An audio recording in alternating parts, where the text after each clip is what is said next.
विवाद एक बहाना है, ये सिलसिला पुराना है हिजाब के मसले पर। और इस हिजाब के बहाने बहुत सारे चेहरे सामने आ गए हैं जो लड़कियों को मध्यकाल में ढकेलना चाहते हैं, लड़कियों को हिजाब पर्दे में रखना चाहते हैं, पश्चिमी संस्कृति का डर दिखा रहे हैं, स्कूल में भी धार्मिक ड्रेस की हिमायत हो रही है। इस बीच केरल के राज्यपाल आरिफ मोहम्मद खान साहब ने ऐसे लोगों पर सख्त तेवर दिखाए और कहा है कि हिजाब का धर्म से कोई लेना देना नहीं है, समाज को बांटने की कोशिश ना हो, विवाद में धर्म को लाना भयंकर अपराध है। और दो टूक कहा कि सबको संस्था का अनुशासन स्वीकार करना होगा और कहा कि मौजूदा सरकार ने ऐसे कट्टरपंथी लोगों के सामने घुटने नहीं टेके हैं।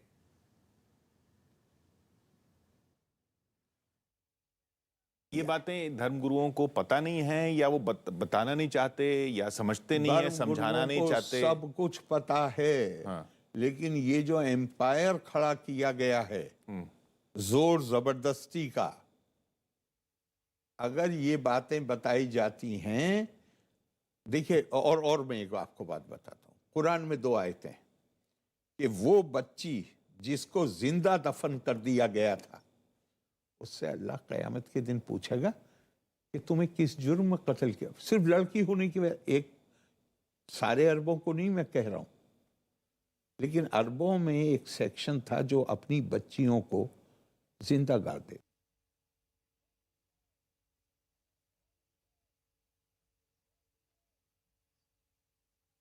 आप तो स्कॉलर हैं, आपने इतना सब कुछ अध्ययन किया, आपने इस पर लिखा भी है। आप कह रहे हैं जिस चीज को धर्म की पहचान बताया जा रहा है उसकी धर्म में ही पहचान नहीं है, धर्म से उसका कोई ताल्लुक नहीं है। देखिए, हिजाब का कोई ताल्लुक नहीं है। कोई हिजाब, अगर मुझे सही याद है तो 7 बार ये शब्द इस्तेमाल हुआ है कुरान में। कहीं भी इसका संबंध एक जगह को छोड़ के, वो भी पैगंबर साहब के अपने परिवार को लेके, चूंकि एक घटना घट गई थी तो उसमें उस जगह उसको क्या कहा, उसका कपड़े से ताल्लुक नहीं है। उसका ताल्लुक ये है कि जब तुम बात करो तो दीवार या पर्दा बीच में होना चाहिए। जो पहनने के कपड़े हैं उसके संदर्भ में एक जगह भी, ये मेरी राय नहीं है, ये मैंने इसको स्टडी किया है, क्योंकि मैंने इस पर कुछ आर्टिकल अब से 10 साल 12 साल पहले लिखे थे। मैंने उसको खूब स्टडी किया। बड़े बड़े स्कॉलर्स की राय है कि हिजाब शब्द का प्रयोग महिलाओं के ड्रेस के संदर्भ में कहीं हुआ ही नहीं है। यानी हिजाब शब्द है लेकिन वो इस संदर्भ में नहीं है। हिजाब शब्द ऐसे है जैसे आपके और मेरे बीच में यहाँ एक पर्दा टांग दिया जाए, उसके लिए मैं क्या पहनूं उसके लिए हिजाब नहीं है। हिजाब शब्द का पहनावे से कोई लेना देना ही नहीं है, कहते हैं आरिफ मोहम्मद खान साहब। उन्होंने ये भी कहा कि शब्द जो इसका प्रयोग हुआ है वो खिमर है, और खिमर का मतलब है दुपट्टा, वो भी अपने तन पर लगाने के लिए, यानी जिल्बाब या शर्ट पर लगाने के लिए। तो यहां पर ये जो हिजाब को लेकर जो हंगामा हो रहा है ये जानबूझकर है, प्रायोजित है, एक सोची समझी षड्यंत्र का हिस्सा है। लेकिन सबसे बड़ी बात है कि इसका धर्म से कोई लेना देना नहीं है। अनिला सिंह बीजेपी से हमारे साथ हैं, ऋषि मिश्रा राजनीतिक विश्लेषक हमारे साथ हैं, और अतीक रहमान भी हमारे साथ हैं जो खुद इस्लामिक स्कॉलर हैं।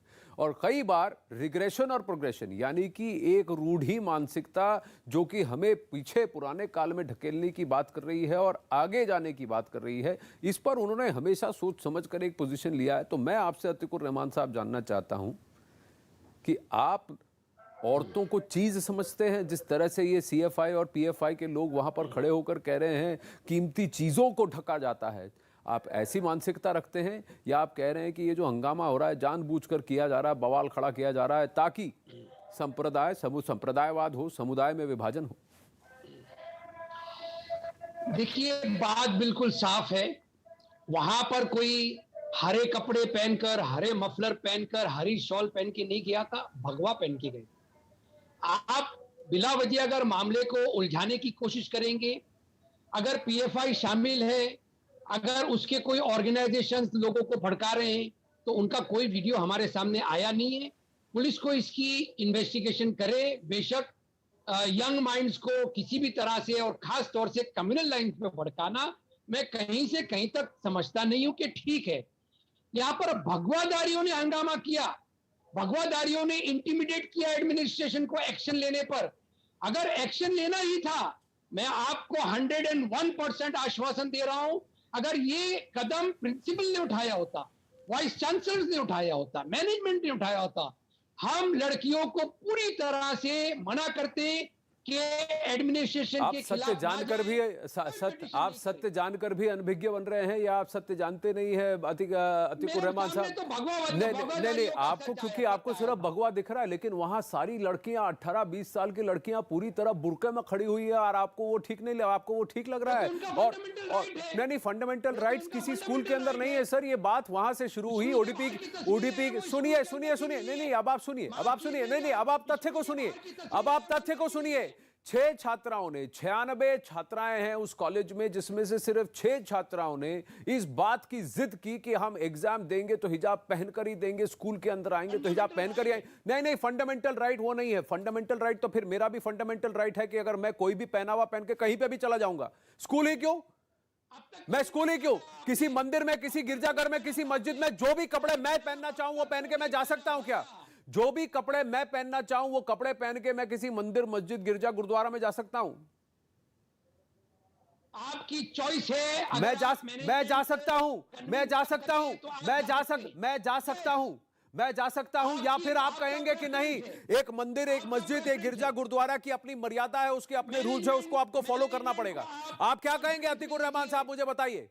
हुलीगनिज्म नहीं, आप नहीं, हुलीगनिज्म कैसे हो गया? एक स्कूल का अपना रूल है, एक स्कूल का अपना यूनिफॉर्म है, और हिजाब का कपड़े से कोई लेना देना नहीं है, और फिर भी आप इस बात पर अड़ रहे हैं।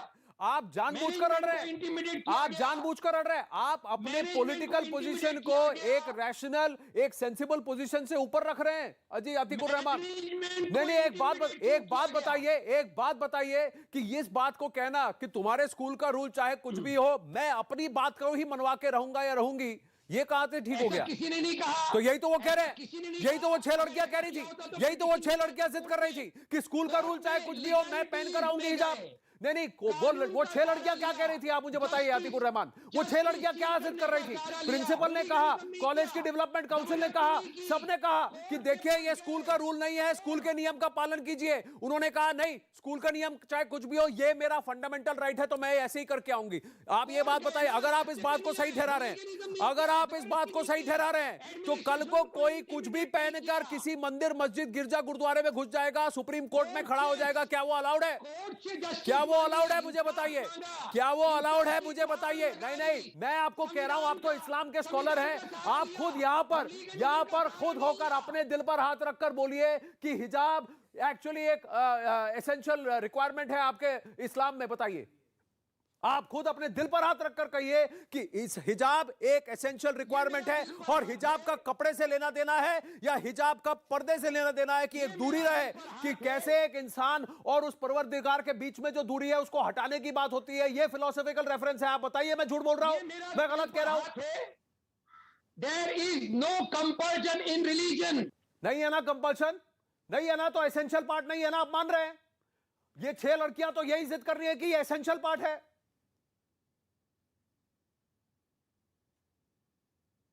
अतीकुर रहमान से जुड़ने की कोशिश करेंगे अनिला सिंह। अब देखिए, केरला गवर्नर आरिफ मोहम्मद खान के साथ साथ जीना शौकत अली जी ने भी, उन्होंने भी लिखा है, दुनिया के जितने भी पढ़े लिखे स्कॉलर्स हैं, खासकर ये बात क्या इनको नहीं पता कि जो प्रॉफिट के पूरे डायरेक्ट डिसेंडेंट्स हैं, king and queen of Jordan के राजा रानी, उनको बताया जाता है कि वो सीधा प्रॉफिट मोहम्मद के डिसेंडेंट्स हैं। उन्होंने भी नहीं हिजाब नकाब को नहीं स्वीकारा है, उन्होंने उसको नकारा है। तुर्की में बैन है, ताजिकिस्तान में बैन है, 99% पॉपुलेशन वहां की मुसलमान है, लेकिन वहां बैन है। और वहां की औरतें आर्मी में नहीं पहनती, फेस को कवर नहीं करती हैं, अपने सर को कवर या अपने चेहरे को कवर। मेरी सबको राम राम। और आनंद जी, ये हम अच्छी तरीके से जानते हैं, और अतीकुर रहमान साहब भी बेहद अच्छी तरीके से जानते हैं। जिसको भी इस्लाम के बारे में जानकारी है, वो अच्छी तरीके से जानते हैं कि हिजाब नाम की कोई चीज जो है वो पूरे इस्लाम का जो धर्म है कुरान में कहीं लिखा ही नहीं गया है। जैसे कि अभी आरिफ मोहम्मद खान साहब का भी मैंने पूरा इंटरव्यू देखा है और भी कई मैंने मुस्लिम स्कॉलर्स से भी इस बारे में बात करी, सभी ने एक ही बात कही कि इसका मतलब हिजाब मतलब होता है बैरियर, एक दीवार दो लोगों के बीच में। इसका मतलब बिल्कुल भी नहीं है कि आप अपना सर और चेहरा सब कवर कर ले। जबकि मैं कोई मुस्लिम स्कॉलर नहीं हूं, परंतु जो मुस्लिम स्कॉलर्स हैं मैंने उनसे बात करी कि कहीं अगर मैं टेलीविजन पे बोल रही हूँ कहीं गलत ना कह दूं। तो यहाँ पर मैं केवल और केवल ये कहना चाहती हूँ कि जो आज की तारीख में इस प्रकार से षड्यंत्र रच रहे हैं कि जो मुसलमान बहन बेटियां हैं उनको और पीछे अगर ये षड्यंत्र है तो उस षड्यंत्र के सामने भगवा को लहराकर और भगवा को बीच में लाकर उन्होंने, क्या आप नहीं मानते कि इन हिंदू ग्रुप्स ने भगवा की भी तौहीन की है कि हर जगह आप भगवा लेकर आके खड़ा हो जाएंगे? तो क्या भगवा को क्यों बदनाम किया जा रहा है? ये भी तो गलत बात है। और देखिए कहां ये प्रोग्रेशन और रिग्रेशन, ये रिग्रेसिव माइंडसेट जो रूढ़िवादी मानसिकता है प्लस एक प्रोग्रेसिव मानसिकता है, इसके बीच की डिबेट हिजाब वर्सेस हिंदुत्व हो गई। बिल्कुल नहीं होनी चाहिए थी और मुझे लगता है कि इसको और मेच्योर्ड तरीके से हैंडल किया जा सकता था और यहाँ पे हिजाब वर्सेस भगवा हो ही नहीं सकता है। दो धर्म है, बिल्कुल अलग अलग हैं, दोनों के जो एक कल्चर एक संस्कृति है वो बिल्कुल अलग अलग है। परंतु दुख मुझे ये होता है कि जो अपने आप को इस्लामिक स्कॉलर्स कहते हैं और उसमें महिलाएं भी बहुत सारी ऐसी जो मैं देख रही हूँ, खासतौर से ओवैसी साहब की पार्टी के रिप्रेजेंट करती हुई महिलाएं या कुछ ऐसी महिलाएं जो अपने आप को मुस्लिम लीडरशिप के रूप में आगे बढ़ाना चाहती हैं। उसके तहत जो मुस्लिम विमेन है जो मेरे देश में जो मेरी मुस्लिम बहन रहती है उनको पीछे धकेल रही है। यहाँ पर वैसे तो मैं पीछे धकेलने के लिए आप ये नहीं मानेंगे अनिला जी, आप ये नहीं मानेंगे अनिला जी कि जो अपने आप को बिल्कुल आप कंप्लीट कीजिए, पर मैं आपसे यही कह रहा हूं अनिला जी कि इनको तकलीफ आपसे है यानी बीजेपी से। इन्होंने पॉलिटिकल ऑपोजिशन का झंडा पकड़ लिया, इन्होंने सैफरन का बहाना पकड़ लिया। रैशनलिज्म की बात नहीं करेंगे अतीकुर रहमान, क्योंकि अब अतीकुर रहमान के पास बहाना है कि वो आपके ऊपर निशाना साधे और भगवा को गाली दें। उनको तो बहाना मिल गया कि वो भगवा को गाली दें। देखिए मैं आपको कह रहा हूं, मुझे तकलीफ होती है कि हमारे राष्ट्रीय ध्वज का अंग है भगवा, इस भगवे को इस तरह से बदनाम करने का हक किसी को नहीं है। और मैं आपको एक और बात बताऊं कि अगर हमारा राष्ट्रीय झंडा तिरंगा नहीं होता तो हमारा राष्ट्रीय झंडा भगवा होता। सदियों से हमने भगवे के लिए जाने गंवाई हैं, चाहे वो हिंदू हो, मुसलमान हो, बौद्ध हो, सिख हो, ईसाई हो, कोई भी हो। इस देश के हर नागरिक ने भगवे की लाज रखने के लिए इसको किया। लेकिन मैं वही कह रहा हूं कि बहाना मिल गया इन लोगों को कि भगवे की आड़ में आपके साथ आपको टक्कर दें और ये जो रूढ़िवादी मानसिकता है इससे बच जाएं, इस पर टिप्पणी करने से वो बच जाएं। अनिला जी मैं ये कह रहा हूं, इनको ये चाहिए था। और मैं अतीकुर रहमान साहब आपसे भी कहूंगा, मैं बहुत निराश हूं कि जिनको ये कहना चाहिए था कि इस रूढ़िवादी मानसिकता इस 20 साल की बच्चियां कर रही है जो कि 60-70 साल की जो हमारी सीनियर सिटीजन है वो नहीं करती। ईरान में नहीं किया जाता था, ईरान में 60-70 में नहीं किया जाता था, अफगानिस्तान में नहीं किया जाता था, आज किया जा रहा है। तो क्या हम आज फिर उन्हीं तालिबानी मानसिकताओं वालों की पैरवी करेंगे? बिल्कुल गलत है। अनिला जी कंप्लीट करें और फिर मैं आपकी तरफ आता हूं। भारतीय जनता पार्टी को जो कुछ कहना है बिल्कुल भारतीय जनता पार्टी के बारे में जो कहना है कहते रहिए। बात यहाँ पे महिला की हो रही है। महिला चाहे वो किसी भी धर्म से आती हो, किसी भी जाति से आती हो, अगर उसके उत्थान के रास्ते में कोई अड़चन बनकर आ रहा है तो 100 बार आवाज उठाएंगे। इस देश के प्रधानमंत्री नरेंद्र मोदी जी हैं जिन्होंने ट्रिपल तलाक से आजादी दिलवाई मुस्लिम बहन बेटियों को। हज जो है वो आज अकेले जा सकती है, उन्हें किसी गार्जियन की आवश्यकता नहीं होती है, ये आजादी दिलवाई। ओडीओपी के तहत जो है वो अपना काम आगे बढ़ा सकती है, सोशियो इकोनॉमिक तरीके से वो इंडिपेंडेंट हो सकती है। ये आजादी जो है भारतीय जनता पार्टी की सरकार ने दिलवाई है, नरेंद्र मोदी जी ने दिलवाई है, योगी आदित्यनाथ जी ने उत्तर प्रदेश में दिलवाई है। यहाँ पे भारतीय जनता पार्टी वर्सेस अगर हिसाब करना जो चाहते हैं शौक से करें, परंतु जब उनको मौका दिया गया। अनिला जी देखिए मैं हमेशा से कहता आ रहा हूं एक बात देखिए, मैं साफ दिल सीधी बात करता हूं कि हमारे देश के अंदर इस तरह की फंडामेंटलिस्ट ताकतों को मौका देने की जगह ही नहीं मिलनी चाहिए और उनको अवसर भी नहीं दिया जाना चाहिए। जैसे ही उन्हें अवसर मिलता है वो पूरी तरह से नैरेटिव, पूरी स्टोरी को बदल देते हैं और अपने आप को जो विलेन है वही अपने आप को विक्टिम बनाने की कोशिश करते हैं। लेकिन इसमें सबको साथ में एक लॉजिकल बात करने की जरूरत है। और अतीकुर रहमान जी, मैं इससे पहले कि ऋषि मिश्रा के पास जाऊं, मैं आप अपनी बात कहना चाहते हैं, ये पोजीशन सबको लेने की जरूरत है कि ये जो दिखाया जा रहा है, इनको बरगलाया जा रहा है, वो गलत है सर, वो गलत है। Anand, you have hit the nail on the head. BJP is the problem.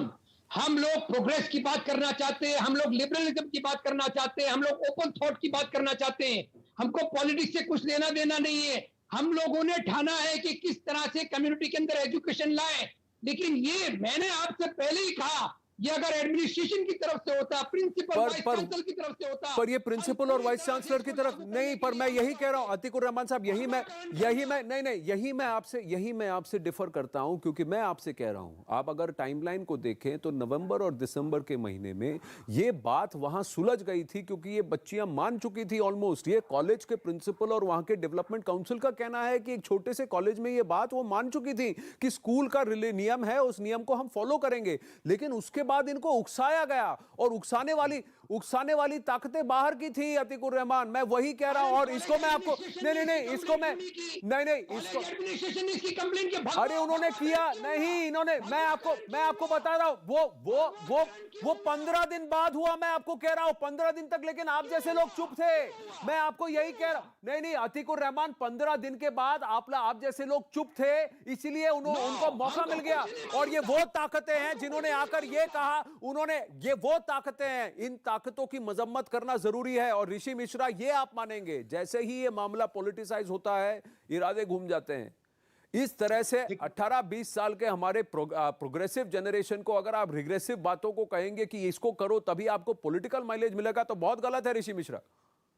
देखिए आनंद जी, मेरा स्पष्ट मानना है, धर्म से बड़ा राष्ट्र है, और राष्ट्र की एकता और अखंडता पे कोई भी, चाहे वो भगवाधारी हो या हराधारी हो, हराधारी नहीं, मूर्खाधारी बोलिए, सामाजिक समरसता को खत्म करने का प्रयास करती है, उसका घोर विरोध करना चाहिए।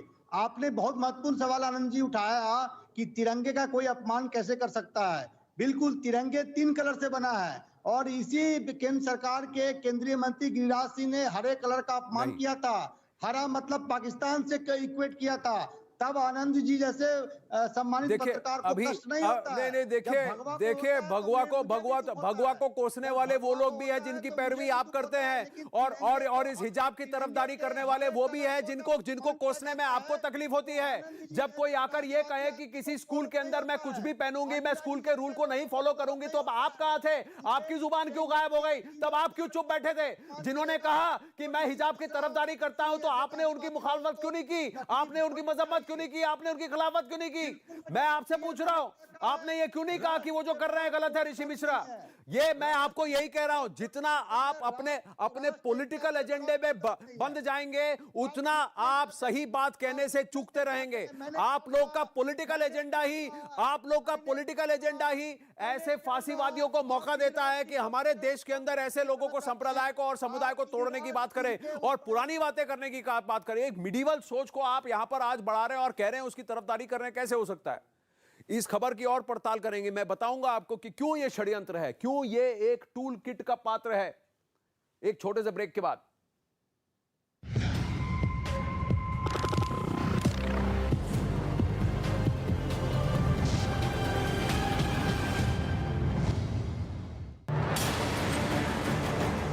हिजाब शब्द का प्रयोग महिलाओं के ड्रेस के संदर्भ में कहीं हुआ ही नहीं है।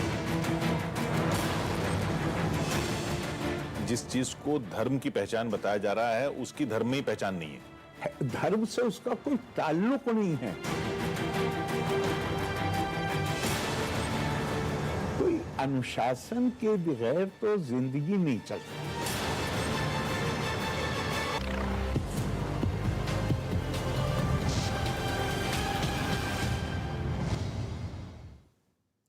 अखाड़ा में आपका एक बार फिर से स्वागत है। हिजाब पर पूरे देश में विवाद फैला हुआ है, लेकिन अगर हम आपको बता दें कि स्कूल, कॉलेज और क्लासरूम में हिजाब के साथ ये एंट्री होगी या नहीं, इसको लेकर जो हाई कोर्ट और सुप्रीम कोर्ट के दरवाजे खटखटाए गए हैं, इसके पीछे कौन है?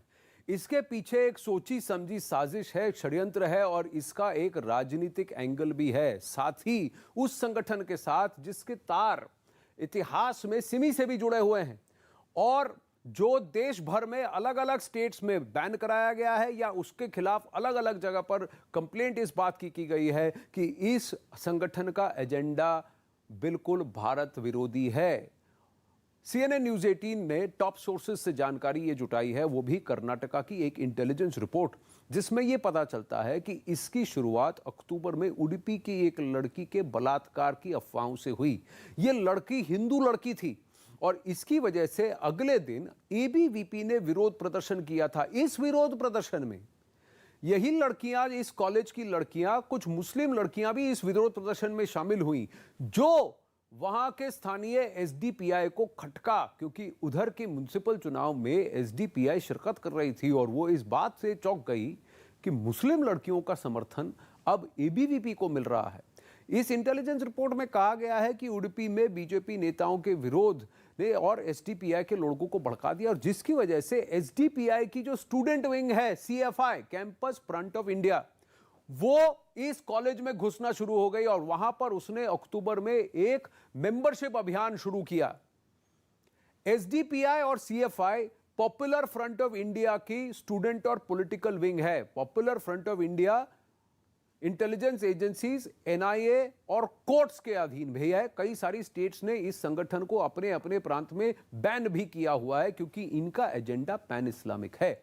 जब कॉलेज में सीएफआई मेंबर्स की एंट्री हुई, इसके बाद इन दोनों के बीच टकराव शुरू हुआ। ये स्टूडेंट पॉलिटिक्स है और इन 6 लड़कियों का भी अब सामने ये निकल के आ रहा है कि इनका भी कहीं ना कहीं कैंपस फ्रंट ऑफ इंडिया से नाता है। ये जो तनाव है, ये इस पॉलिटिकल फाइट की वजह से शुरू किया गया इस कॉलेज के अंदर। कुंदापुर के एक छोटे से उडुपी के कॉलेज में ही क्यों, यही बात है। अब आप हिजाब विवाद से जुड़े इस टूल किट को ठीक से समझाते हैं। चेहरे पर जो स्क्रीन पर जो तस्वीरें हैं उनको ध्यान से देखिए। इन 8 लड़कियों ने सीएफआई अक्टूबर 2021 में ज्वाइन किया। खासकर उन 4 लड़कियों को जो सुर्खियों में हैं, उनमें से 3 ने अक्टूबर 2021 में कैंपस फ्रंट ऑफ इंडिया को ज्वाइन किया। ट्विटर में अपना हैंडल खोला और कैंपस फ्रंट ऑफ इंडिया के जो ट्वीट्स है वो वहीं के वहीं उसी को कॉपी पेस्ट कर कर ये लगाती थी। ये वो 6 लड़कियों में से 4 लड़कियों की बात कर रहा हूं जिन्होंने ये मुहिम को शुरू किया।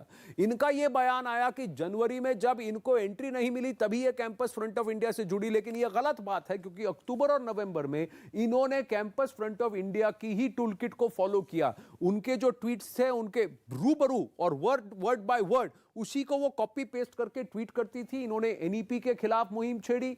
इन्होंने सुप्रीम कोर्ट को भी कई सारे कटु शब्द कहे और वो किसको लेकर, राम मंदिर के जजमेंट को लेकर। उसमें भी उन्होंने सुप्रीम कोर्ट को ही फांसीवादी कहा और ये सब सेम रूबरू वही वर्ड्स थे। अक्टूबर नवंबर में यही वर्ड्स इन्होंने ट्वीट किए। तो ये लड़कियां already campus front of India की मेंबर हैं और इन लड़कियों का कच्चा चिट्ठा अब सामने खुलकर आ चुका है। तो ये कि फंडामेंटल राइट की बात नहीं है, ये इनको सिखा पढ़ा कर भेजा गया है ताकि आप ये दरार पैदा करो, ताकि अपने वोट को वो खिसकने ना दें और ये पोलराइज्ड एटमॉस्फेयर वहां क्रिएट करें। हाँ, ये बात अनिला सिंह और मसूद हाशमी हमारे साथ हैं। ये अलग बात है कि एबीवीपी और कैंपस फ्रंट ऑफ इंडिया के बीच के इस टकराव में स्टूडेंट्स फंस गए, लेकिन ये एक सोची समझी गहरी साजिश है। वहां के म्युनिसिपल इसवे काफू एरिया में 3 या 4 सीटों की ये लड़ाई है, जहां से ये बात शुरू हुई है। किसी के फंडामेंटल राइट की बात नहीं है, ये बात है कि मुस्लिम लड़कियों का सपोर्ट हिंदू पार्टी को कैसे जा सकता है, बीजेपी एबीवीपी को कैसे जा सकता है। इसी का जिक्र अनिला जी सहारनपुर में प्रधानमंत्री ने भी किया। बिल्कुल आनंद जी, देखिए ऐसा है कि जब ये कंट्रोवर्सी की शुरुआत हुई और एम आई ऑडिबल? यस जी बोलिए जी। जब ये कंट्रोवर्सी की शुरुआत हुई और पहली तस्वीरें जब मैंने देखी थी, तो मैं बताऊं क्योंकि मैं लगातार महिलाओं के जो इश्यूज हैं उनके साथ जुड़ी रहती हूँ, बिल्कुल साफ समझ में आ रहा था कि ये सोची समझी एक षड्यंत्र के तहत जो है ये पूरा तमाशा हो रहा है। क्योंकि जब ये एक स्कूल यूनिफॉर्म के तहत आप हिजाब नहीं पहनकर आ सकते हैं, उसके बावजूद आउट ऑफ द ब्लूज अगर इस प्रकार से एक स्कैंडलस तरीके से सारी चीजें पेशकश होती हैं और फिर हम देखते हैं कि कुछ लोग जो है भगवा लेकर भी आ जाते हैं, तो कमलाइज करने का एक रंग दिया जाता है जिससे कि एक इमोटिव इशू बन जाए और मुसलमानों में ये चला जाए, देखो आपकी बहन बेटियों के साथ क्या हो रहा है, वो हिजाब पहन के जाना चाहती हैं, तो भगवाधारी जो हैं उनको रोक रहे हैं। तो ये एक अलग टेंजेंट, एक अलग एंगल की तरफ इसको ले जाया जा रहा था। और उसके बाद हमने देखा धीरे धीरे जैसे जब आग जलती है और घी डालने का काम यहाँ पर किया जाता है, अलग अलग जो पॉलिटिकल पार्टीज है वो भी इन्वॉल्व हो गई। हमने तो देखा कोर्ट में जो मुकदमा लड़ रहे हैं इन लोगों का, वो कहीं ना कहीं कांग्रेस से भी जुड़े हुए हैं साहब, हमने देखा, क्योंकि कांग्रेस की फितरत रही है। चाहे रामलला मंदिर का अब आपको एक इंटरेस्टिंग बात बताओ अनिला जी, कांग्रेस कर्नाटक में अब इस पे पीछे हट गई है, क्योंकि उनको समझ में आ गया है कि एसडीपीआई और पीएफआई उस एरिया में कांग्रेस का ही वोट काटेंगी। तो अब 2 दिन से कांग्रेस पार्टी ने कर्नाटक में इस पर बोलना बंद कर दिया है। अब ये सियासत देखिए, गेम देखिए। अब हाशमी साहब, मैं सबसे बड़ी बात ये कह रहा हूं कि हम सबको, चाहे वो किसी भी कम्युनिटी में हो, जो रूढ़िवादी या जो पुरानी दकियानूसी बातें हैं या गलत बातें हैं जो एक दूसरे को बांटने का काम करती हैं या एक को कम दूसरे से कम दिखाने का काम करती हैं, इसके खिलाफ होना चाहिए था। लेकिन आप देखिए ना कि पॉलिटिकल ऑपोजिशन के चक्कर में उस बात को तो हम भूल ही गए कि प्रोग्रेशन वर्सेस रिग्रेशन। अब आप देखिए पूरा खेल है, ये पूरा एविडेंस है कि देखिए ये खेल है। आनंद मेरी बात समझ में नहीं आ रही कि आजादी के बाद से लेके आज तक भारत के मुसलमानों ने अपने हिंदू भाइयों को ये अपना नेता माना है। उसमें चाहे नेहरू हो, राजीव गांधी हो, इंदिरा गांधी हो, मुलायम सिंह यादव हो, लालू प्रसाद यादव हो, नीतीश कुमार हो, या XYZ कोई भी, अटल बिहारी वाजपेयी हो, मुसलमानों ने हिंदू लोगों को ही अपना नेता माना है। ये आप तो फिर आप ये भी कहिए कि हिंदुओं ने भी मुसलमानों को अपना नेता माना है। ये तो ये हाँ बिल्कुल माना है, ऐसा कोई नहीं है, ऐसा कोई नहीं है। मौलाना अबुल कलाम आजाद राष्ट्रपति नहीं थे, एपीजे अब्दुल कलाम राष्ट्रपति नहीं थे। कितने सारे लीडर्स हैं जो जीत के आए। तो आप ये कह रहे हैं कि मुसलमानों को सिर्फ मुसलमान ही वोट करते हैं और लेकिन मुसलमान हिंदुओं को भी वोट करते हैं, ये कहना बिल्कुल ठीक नहीं जी। नहीं देते मुझे। नहीं आप पूरी बात नहीं, आप खुद ही बांट की भाषा बोल रहे हैं। नहीं, मैं आपने जो बात की भाषा बोली है मैंने नहीं बोली, मैं उसके ऊपर जवाब दे रहा हूं। जो आप कह रहे हैं कि हर बात को राजनीति से जोड़ देना, पर ये राजनीति है सर। यहाँ पर ये राजनीति, यहाँ पर ये राजनीति है। ये अड़ना, इस तरह से अड़ना हाशमी साहब, राजनीति है। एक स्कूल के अंदर बात स्कूल की हो रही है, स्कूल और स्कूल के यूनिफॉर्म की हो रही है। हम बड़े हुए ये सुनते हुए कि जब मीडिया बाबरी मस्जिद और राम मंदिर विवाद की बात करती थी, अब मीडिया ने बिल्कुल संयोजित तरीके से बाबरी मस्जिद का नाम बिल्कुल उड़ा दिया है। अब राम मंदिर, अभी आपने भी जब अगर सुप्रीम कोर्ट की कॉन्स्टिट्यूशन बेंच ने तय कर दिया कि वो असल में राम जन्मभूमि है, तो वो राम जन्मभूमि है। मुझे किया है नहीं, आप उसको अभी विवाद मत कीजिए। मैं तो आपको कह रहा हूं, आप खुद अगर प्रत्यक्ष चाहिए, आप भारत की बात कर रहे हैं मसूद हाशमी साहब, अभी आप जाइए, आप मेरे साथ चलिए, मैं आपको काशी विश्वनाथ लेकर चलता हूं और मैं आपको कृष्ण जन्मस्थान, कृष्ण जन्मभूमि लेकर चलता हूं, जहां बने बनाए मंदिर के ऊपर मस्जिद खड़ी हुई है 300 साल से। तो देश के जो मुसलमान हैं, उन्होंने अपने हिंदू भाइयों को कहा कि ये जो आपके साथ हुआ गलत हुआ। एक क्रूर औरंगजेब के फरमान की वजह से मेरे देश के, मेरे भाइयों के आहत के साथ जो आहत हुआ, ये गलत हुआ। आज तक किसी ने कहा है? तो मैं आपसे पूछ रहा हूं ना, तो वो जो है वो गलत नहीं है, वो जो है सामने आपको दिख रहा है वो गलत नहीं है, लेकिन उसको आप सही ठहराएंगे। तो यहां पर भी जो सामने गलत दिख रहा है, एक स्कूल के अंदर आप अपने बच्चे को यूनिफॉर्म पहनाकर भेजते हैं, क्या वहां पर आप कर को ये कहेंगे? आप कह रहे हैं कि एक स्कूल के अंदर आप अपने बच्चे को यूनिफॉर्म नहीं, जो अपनी मर्जी से है उसको पहनाकर भेजेंगे? गलत बात किसी ने नहीं कहा। तो आप, ये बच्चे तो यही कह रहे हैं, ये बच्चे तो यही कह रहे हैं कि कॉलेज में हम यूनिफॉर्म नहीं पहनेंगे, हमारा जो हक है हम उसको पहन के आएंगे। नहीं, वो तो वही कह रहे हैं। ये बच्चे तो नहीं, आर्टिकल 25 आपका, देखिए रिलीजन आपके घर के अंदर है सर, बीच सड़क में नहीं और किसी इंस्टीट्यूशन के अंदर नहीं। रिलीजन आपके घर के अंदर है, रिलीजन आपका पर्सनल मैटर है, आपका पर्सनल फेथ है, अपने घर के अंदर आपको जो करना है कीजिए, लेकिन किसी और के साथ एक सामाजिक संस्था के अंदर आप नहीं कर सकते। देखिए आप जिस तरह से बात कर रहे हैं मसूद हाशमी, आप अपने धर्म के हिसाब से जो करना है कीजिए, अपने घर के अंदर कीजिए। बीच सड़क पर, एक इंस्टीट्यूशन के अंदर, एक स्कूल के अंदर आप अपनी मनमानी नहीं कर सकते मसूद हाशमी, ये आप भी जानते हैं। एक आर्गुमेंट करने के लिए, बहस करने के लिए आप इस तरह का अगर पोजीशन लेंगे तो मैं आपको कुछ नहीं कह सकता, क्योंकि आप इससे बहुत ज्यादा समझदार हैं, बहुत ज्यादा पढ़े लिखे हैं सर, बहुत ज्यादा पढ़े लिखे हैं और बहुत ज्यादा समझदार हैं। एक आर्ग्यूमेंट और एक टेलीविजन में एक पोजीशन लेने के लिए आप अगर आप ऐसी बात करेंगे तो मैं फिर कुछ नहीं कह सकता हूं। अनिला सिंह, दूसरी बात यह है, इस बात को अब कोर्ट के संज्ञान में भी लाने की आवश्यकता है कि इन्होंने गलत रिप्रेजेंटेशन दिया है कि इनका कैंपस फ्रंट ऑफ इंडिया से कोई लेना देना नहीं। ये पॉलिटिकल आउटफिट है, इस पॉलिटिकल आउटफिट का लेना देना एसडीपीआई और पीएफआई से है, जिनका एजेंडा जग जाहिर है। अखाड़ा में फिलहाल बस इतना ही। अनिला सिंह और मसूद हाशमी।